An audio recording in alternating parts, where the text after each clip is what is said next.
오늘의 주인공 율브린너입니다. 그런데 이 사람 평생 자기 출생의 비밀을 숨기고 완전히 다른 사람 행세를 하며 살았다는 사실 알고 계셨나요? 반은 몽골 왕족, 반은 집시 혈통이라던 그의 신화 같은 이야기는 사실 전부 거짓이었습니다. 그뿐이 아닙니다. 브로드웨이 무대에서 자신을 스타로 만들어준 상대 배우와 은밀한 관계를 맺었고 마를레네 디트리히부터 잉그리드 버그만까지 할리우드를 주름잡던 여배우들과 끊임없이 연문을 뿌렸으며 촬영장에서는 자신을 위해 배 위에 헬리콥터 착륙장을 지어달라고 요구할 정도로 어마어마한 자아를 가진 인물이었습니다. 도대체 왜 그는 자신의 진짜 이름과 고향까지 숨겨야 했을까요? 왕관을 쓴 황제부터 서부의 총잡이까지 할리우드 역사상 가장 독특한 카리스마를 가졌던 남자 율브린너의 화려한 명과 그 이면에 감춰졌던 짙은 지금부터 낱낱이 파헤쳐 보겠습니다. 일부 스스로 만들어낸 신화. 율브린너는 살아있는 동안 자신의 과거에 대해 입을 열 때마다 다른 이야기를 했습니다. 어느 인터뷰에서는 자신이 몽골 왕자와 집시 무이 사이에서 태어났다고 말했고 또 어느 자리에서는 스위스인 아버지와 일본인 어머니 사이에서 태어난 태제칸이라는 인물이라고 소개했습니다. 기자들은 매번 다른 브린너의 기원 설화에 혼란스러워했지만 그는 끝까지 진실을 밝히지 않았습니다. 진실이 세상에 드러난 건 그가 세상을 떠나고도 한참 뒤인 1989년 그의 아들 록 브린너가 아버지의 정기를 출간하면서였습니다. 실제 율브린너는 1920년 러시아 극동의 항구 도시 블라디보스토크에서 태어난 러시아 국적의 인물이었습니다. 본명은 율리 보리소비치 브리네르. 아버지는 스위스계 러시아인으로 광산 사업을 하던 기술자였고 어머니는 몽골계 부랴트족 혈통이 섞인 인텔리 집안 출신이었습니다. 신비로운 왕족의 후예는커녕 그의 진짜 가족사는 훨씬 파란만장했습니다. 할아버지 때부터 극동 지역에서 목재 사업으로 부를 쌓았던 브리네르 가문은 러시아 혁명으로 하루아침에 몰락했고 어린 율리는 3살 때 부모의 이혼을 겪으며 만주와 조선, 일본을 전전하는 불안정한 유년기를 보내야 했습니다. 훗날 아들이 남긴 회고에 따르면 브린너는 자신이 나고 자란 극동 러시아와 한반도 북부 지역에 평생 깊은 향수를 품고 있었다고 합니다. 정규 교육조차 제대로 받지 못한 채 파리로 흘러든 소녀는 러시아계 집시들과 어울려 나이트클럽 무대에 서고 서커스단에 들어가 공중군의 고개사로 일하기도 했습니다. 실제로 고개 도중 크게 다쳐 한동안 병상에 누워 지내야 했는데 그가 훗날 회고하길 이 부상이 오히려 자신을 연기라는 길로 이끌었다고 말하기도 했습니다. 그러니까 우리가 알던 카리스마 넘치는 대배우의 시작은 사실 목숨을 걸고 그네를 타던 떠돌이 고개사였던 셈입니다. 파리 시절 그는 유창한 프랑스어와 러시아어를 구사하며 망명한 제정 러시아 귀족들 사이에서도 인기를 끌었고 이때 익힌 다국어 실력은 훗날 그의 국제적인 이미지를 만드는데 결정적인 역할을 하게 됩니다. 2부 브로드웨이의 왕관 그리고 오스카까지 고개사 생활은 부상으로 막을 내렸지만 무대에 대한 갈증은 사라지지 않았습니다. 미국으로 건너간 브린너는 마이클 체홉이 이끄는 연기 스튜디오에서 수업을 들으며 본격적으로 배우 수업을 받았습니다. 흥미롭게도 이 스튜디오는 훗날 마릴린 먼로, 잉그리드 버그만, 그레고리 팩 등 할리우드를 대표하는 스타들을 배출한 곳이기도 했습니다. 브로드웨이와 초창기 TV 무대를 전전하던 그에게 인생을 바꾼 결정적 순간이 찾아온 것은 여배우 메리 마틴의 추천이었습니다. 뮤지컬 왕과 나의 시암 국왕 몸꽃의 역할, 오디션 자리에서 의상 디자이너는 브린너에게 남아있던 머리카락마저 완전히 밀어버리라고 요구했습니다. 브린너는 처음에는 경악하며 완강히 거부했지만 결국 시험 공연에서 삭발한 머리에 짙은 화장을 하고 무대에 올랐고 그 파격적인 모습은 순식간에 관객을 사로잡았습니다. 이렇게 탄생한 삭발 이미지는 그대로 그의 평생 트레이드마크가 되었습니다. 그런데 이 성공의 이면에는 흥미로운 뒷이야기가 하나 더 있습니다. 당시 35살의 브린너는 무명에 가까웠던 반면 상대역인 거투르드 로렌스는 이미 50이 넘은 브로드웨이의 대스타였고 포스터에도 그녀의 이름이 브린너보다 위에 걸렸습니다. 그런데 공연이 이어지는 동안 두 사람은 극중 왕과 가정교사의 관계를 넘어 실제로도 은밀한 관계를 맺었다는 사실이 훗날 여러 증언을 통해 알려졌습니다. 그러던 중 1952년 로렌스가 공연 도중 지병으로 갑작스럽게 세상을 떠나는 일이 벌어졌습니다. 로저스와 해머스타인이 훗날 즐겨 회고했던 일화에 따르면 로렌스의 사망 소식과 함께 자신의 이름이 마침내 포스터 맨 위로 올라간다는 소식을 전해 들은 브린너는 눈물을 왈칵 쏟았다고 합니다. 그 눈물이 동료의 죽음 때문이었는지 마침내 얻게 된 톱빌리에 대한 감격 때문이었는지는 지금까지도 회자되는 뒷이야기입니다.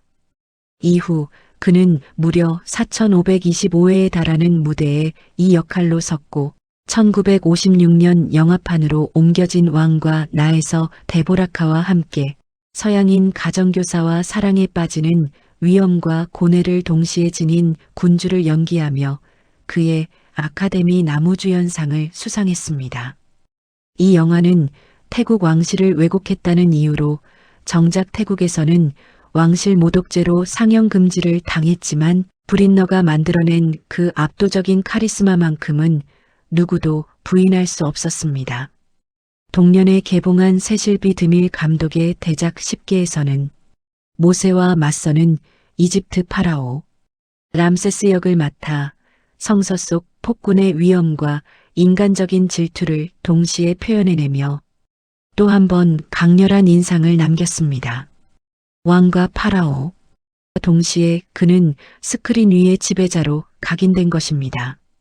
3부 러시아 귀족부터 이스라엘의 왕까지 왕과 나로 정점을 찍은 브린너는 이후에도 굵직한 대작에 잇따라 출연하며 필모그래피를 채워나갔습니다. 그 중에서도 문학적으로 가장 도전적이었던 작품은 1958년작 카라마조프가의 형제들일 것입니다. 도스토옙스키의 방대한 원작을 스크린으로 옮긴 이 영화에서 브린너는 방탕하고 잔인한 아버지에게 자신의 상속분을 내놓으라 다투는 장남 드미트리 역을 맡았습니다.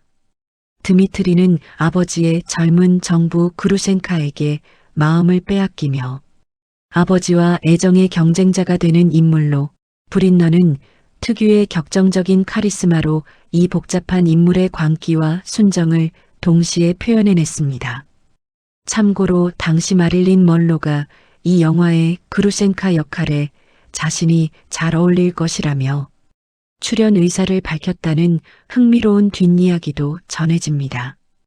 이듬해인 1959년 브린너는 다시 한번 성서 속 인물로 돌아옵니다.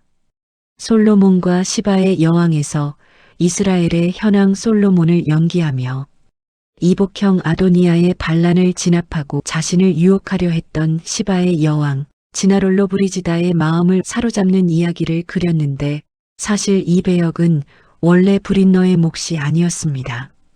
원래 솔로몬 역은 당대 최고의 미남 배우 타이론 파워가 맡기로 되어 있었지만 파워가 촬영 도중 상대 역과 결투 장면을 찍다가 갑작스러운 심장마비로 세상을 떠나는 비극이 벌어진 것입니다. 절친했던 친구의 갑작스러운 죽음 앞에서 제작진의 요청으로 대타로 투입된 브린너는 이 영화에서 유일하게 삭발하지 않고 머리를 기른 채 등장하는 이례적인 모습을 보여주었습니다. 1962년작 대장 브리바에서는 고골의 소설을 원작으로 폴란드에 맞서 싸우는 우크라이나 코사크 족장 타라스 브리바를 연기했습니다. 아들을 강인한 전사로 키우기 위해 말을 탄 채 절벽을 뛰어넘게 하는 살벌한 훈련 장면과 광활한 초원을 가로지르는 기마부대의 진격 장면은 이 영화의 백미로 꼽힙니다. 냉전이 한창이던 시절이라 실제 우크라이나에서 촬영할 수 없었던 제작진은 대신 아르헨티나의 드넓은 팜파스 초원을 배경으로 대규모 전투신을 완성했습니다.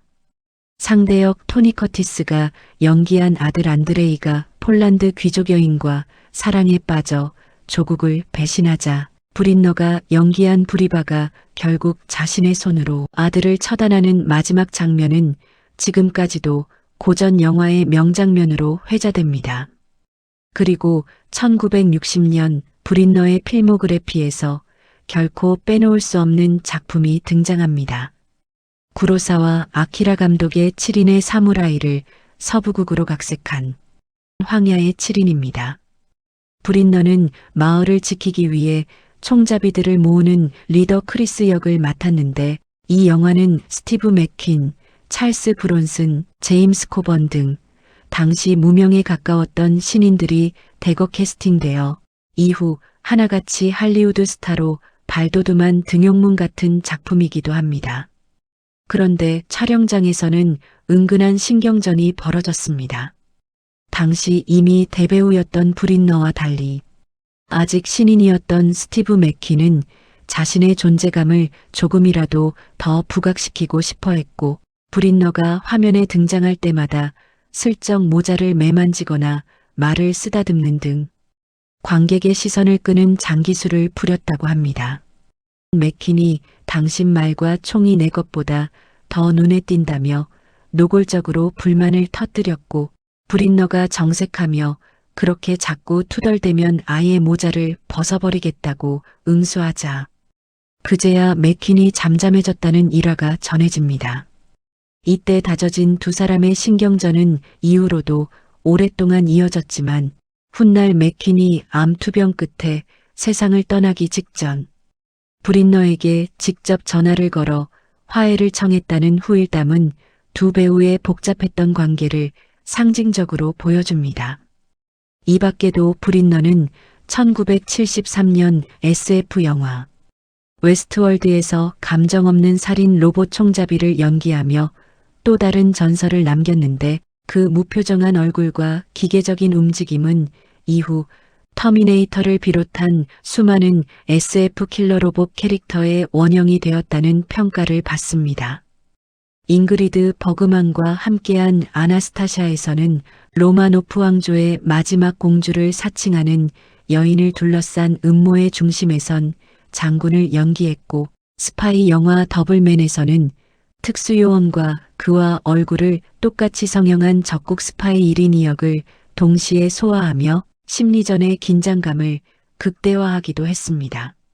왕부터 서부의 총잡이, 러시아 귀족, 코사크 족장, 파라오와 로봇까지 좀처럼 한 가지 이미지에 갇히지 않았던 그의 필모그래피는 그 자체로 할리우드 황금기의 축소판이라 해도 과언이 아닙니다. 이국적 액션물로 꼽히는 태양의 왕에서는 마야 문명을 배경으로 주인공과 대립하는 검은 독수리 부족장을 연기했고 서부극 초대받지 않은 총잡이에서는 다시 한번 특유의 과묵한 총잡이 이미지를 이어갔습니다. 이렇듯 그는 동시대 어느 배우보다도 폭넓은 시대와 지역, 장르를 넘나들며 자신의 필모그래피를 채워나갔고 그 다양성이야말로 지금까지도 그를 장르를 가리지 않는 배우로 기억하게 만드는 힘이 되고 있습니다. 그리고 영화 못지않게 그의 인생에서 빼놓을 수 없는 것이 바로 무대였습니다. 1956년 영화 왕과 나로 오스카를 거머쥔 뒤에도 그는 브로드웨이 무대를 완전히 떠나지 않았습니다. 1970년대에 들어서면서는 왕과 나를 들고 세계 순회 공연에 나섰는데 이 결정은 단순한 향수 때문만은 아니었습니다. 자신을 스타로 만들어준 배역에 대한 강한 애착과 더불어 이미 전 세계적으로 굳어진 이미지를 스스로 완성하고 싶다는 집념이 있었던 것으로 알려져 있습니다. 결국 그는 1951년 초연부터 세상을 떠나기 불과 몇 달 전인 1985년까지 브로드웨이와 순회 공연을 합쳐 무려 4,600회에 가까운 무대에 몽꽃 왕으로 섰습니다. 폐암 투병 중에도 무대를 떠나지 않았던 그의 마지막 공연들은 병색이 완연했음에도 여전히 압도적인 카리스마를 유지했다는 평가를 받으며 많은 관객들에게 깊은 인상을 남겼습니다. 사부 화려한 사생활과 무성한 소문들, 스크린 밖 율브린너의 삶은 그의 연기만큼이나 어쩌면 그 이상으로 파란만장했습니다. 공식적으로 그는 평생 4번 결혼했습니다. 첫 부인은 배우 버지니아 길모어였고 이후 칠레 출신 모델 도리스 클라이너, 프랑스 출신의 제클린 드 크로셋을 거쳐 세상을 떠날 당시의 아내는 그보다 훨씬 어린 발레리나 출신의 캐시 리였습니다. 이 결혼들 사이에서 그는 여러 자녀와 입양아를 두었는데 그중 아들 록 브린너는 훗날 아버지의 숨겨진 과거를 세상에 밝힌 전기 작가가 되었습니다. 그런데 공식적인 결혼 생활 이면에는 훨씬 더 무성한 연문이 따라다녔습니다. 브린너는 생전에 마를레네 디트리히, 주디 갈랜드, 조앤 크로퍼드, 그리고 아나스타샤에서 함께 호흡을 맞췄던 잉그리드 버그만에 이르기까지 당대를 주름잡던 여배우들과 끊임없이 연문설에 휩싸인 것으로 유명합니다. 일부 전기 작가들은 그를 두고 여성들 사이에서 거부할 수 없는 매력을 지닌 남자라고 표현하기도 했습니다. 흥미로운 점은 미국에 처음 정착한 젊은 시절 사생활에 대한 기록입니다.